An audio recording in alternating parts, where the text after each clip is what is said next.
Elections کے بعد مغربی بنگال میں بی جے پی کارکنوں کی غنڈہ گردی، کہیں سڑکوں کے نام بدل دیے گئے، کہیں مندر کھل گئے تو کہیں دفتر آفیسز جل اٹھے۔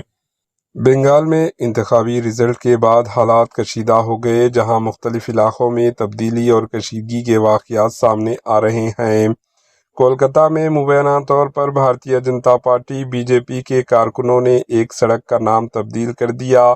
مسجد پارہ روڈ کو نیتاجی پلی روڈ کے نام سے بدل دیا گیا، جس پر مقامی سطح پر مختلف رد عمل دیکھنے میں آیا۔ اسی طرح آسنسول میں کئی سالوں سے بند درگا مندر، جو شری شری درگا ماتا چیریٹیبل تنظیم کے تحت چلایا جاتا تھا، دوبارہ کھول دیا گیا۔ مقامی لوگوں کا کہنا ہے کہ مندر کی بحالی سے ہندو برادری میں خوشی کی لہر دوڑ گئی ہے اور اب یہاں باقاعدہ پوجا شروع ہو گئی ہے۔ مقامی افراد کے مطابق مندر کے باہر پہلے مسلم دکانداروں کاروبار کرتے تھے، تاہم اب صورتحال بدل گئی ہے۔ کچھ افراد نے الزام لگایا ہے کہ اس حوالے سے دہلی میں بی جے پی بھارتیہ جنتا پارٹی کی قیادت سے بھی ربط کیا گیا تھا۔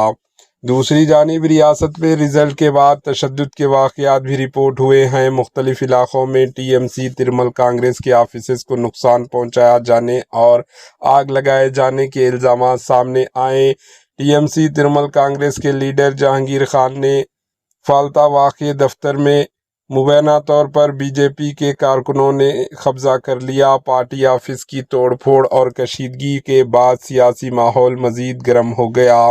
ٹی ایم سی قائدین نے ان واقعات کی سخت مذمت کرتے ہوئے کہا ہے کہ یہ اقدامات جمہوری رویات کے خلاف ہے، تاہم ان کا کہنا ہے کہ عوام کسی بھی طرح خوفزدہ نہیں ہوں گے۔